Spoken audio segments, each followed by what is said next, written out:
Kwa wale ambao huwa wanafuatilia vitabu vya dini, huwa vinaandikwa kwamba wakati wa nyakati za mwisho, kila goti litapigwa na kila mtu sasa atakuwa mtoa mlio kwa staili yake, kwa namna ambavyo alikuwa anafanya matendo hapa duniani. Sasa kinachotokea sasa hivi magharibi, hasa kwa Wamarekani, ndio hicho ambacho nakifananisha na hilo andiko. Ni kwamba kauli hii imetolewa na mshauri wa rais wa Marekani Donald Trump, ambapo amesema Warusi sio maadui zetu. Huyu ni mtaalamu wa fedha za kidigitali anaitwa David Sachs. Amepinga madai ya rais wa Ukraine Bwana Volodymyr Zelensky kwamba Ukraine inapigana kwa niaba ya Wamarekani.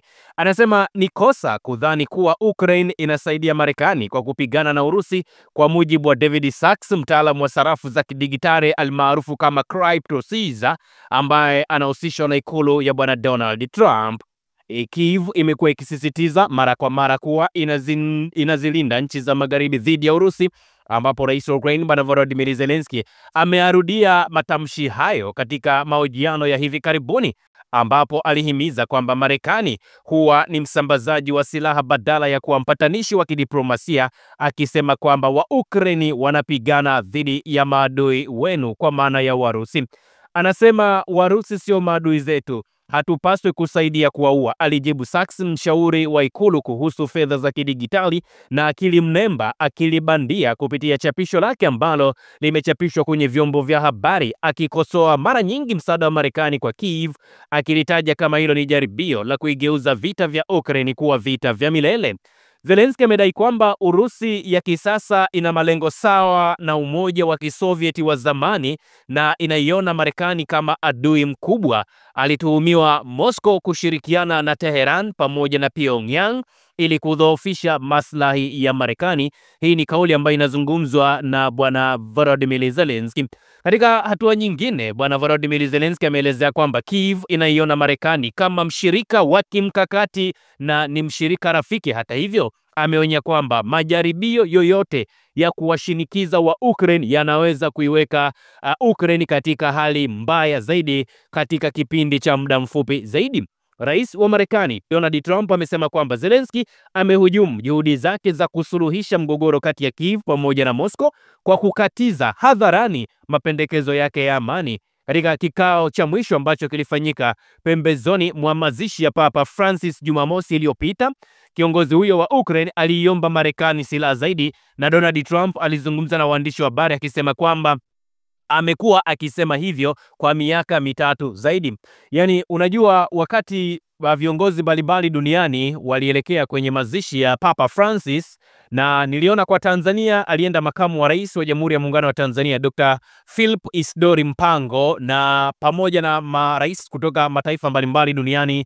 Donald Trump alienda na mke wake Melania Trump, lakini pia tuliona Emmanuel Macron pamoja na viongozi wengine walienda. Sasa wakati wameenda kule, walilitumia eneo hilo kama jukwaa la kufanya mazungumzo, kwa sababu Bwana Volodymyr Zelensky alikutana pia na Emmanuel Macron pembeni, alikutana na viongozi wengi pamoja na Donald Trump. Kwa hiyo wakati amekutana na rais wa Marekani, alimueleza kwamba bwana, ninaomba utusaidie tupate silaha ili tuweze kujilinda, lakini muendelee kutulinda. Bwana Donald Trump akasema hapana, siwezi kuwapa silaha kwa sababu ni wewe ndiye ambaye unafanya mgogoro huu uendelee kuwa mkubwa zaidi. Kwa hiyo lilikuwa ni moja kati ya tamshi ambalo lilikuwa ni gumu sana kwa rais wa Ukraine Bwana Volodymyr Zelensky. Sasa leo mnasikia wasaidizi wa Bwana Donald Trump wanasema Urusi sio maadui zetu, wakati utawala uliopita wa Bwana Joe Biden ulikuwa unasema Urusi ni adui yetu namba moja kwa sasa hivi duniani. Sasa Bwana Donald Trump ameanza kurudisha yale mahusiano. Kwingineko, katika ripoti hizi ambazo zinatoka pale nchini Ukraine, tumeona Kiev imeongeza mashambulizi dhidi ya raia pale Urusi, ambapo Ukraine inajibu mazungumzo ya kidiplomasia kati ya Marekani na Urusi kwa mashambulizi zaidi ya kikatili. Moja ya afisa waandamizi wa kidiplomasia wa Urusi amezungumza, ambapo Kiev inadaiwa kujaribu kuvuruga juhudi za Marekani na Urusi za kurejesha uhusiano na kumaliza mgogoro wa Ukraine kwa kufanya uchokozi wa kijeshi. Tangu mwisho wa Machi, idadi ya mashambulizi ya Ukraine dhidi ya raia imeongezeka kwa kiasi kikubwa, kwa mujibu wa Rodion Miroshkin, balozi maalum wa Wizara ya Mambo ya Nje ya Urusi anayesimamia uchunguzi na uhalifu wa kivita. Amesema kuwa kati ya Januari mosi hadi Machi 31, 2025, majeshi ya Ukraine yalifyatua silaha zaidi ya 22,000 dhidi ya miundombinu ya kiraia nchini Urusi. Na katika kipindi hicho raia wasiopungua 1489 waliathiriwa, 292 waliuawa, 1197 walijeruhiwa, watoto 5 waliuawa na 63 kujeruhiwa. Anasema Kyiv inalenga raia kwa makusudi ili kuwatia hofu Warusi, akitaja ushahidi wa maafisa wa Ukraine katika mahojiano na wanajeshi waliotekwa katika mkoa wa Kursk, ambapo askari mmoja wa Ukraine alidai kupewa amri ya kuwapiga risasi raia wote atakaokutana nao. Alizungumza huyo bwana Miroshkin, akiongeza kwamba utawala wa kisiasa wa Kyiv unawapa wanajeshi wake ahadi ya kutoshtakiwa kutokana na kile ambacho wanakifanya, hasa wasishtakiwe kutoka kwa wafadhili wa huko magharibi. Kwa hiyo wakati Marekani ikiwa inahangaika kukaa kwenye meza mazungumzo kumalizia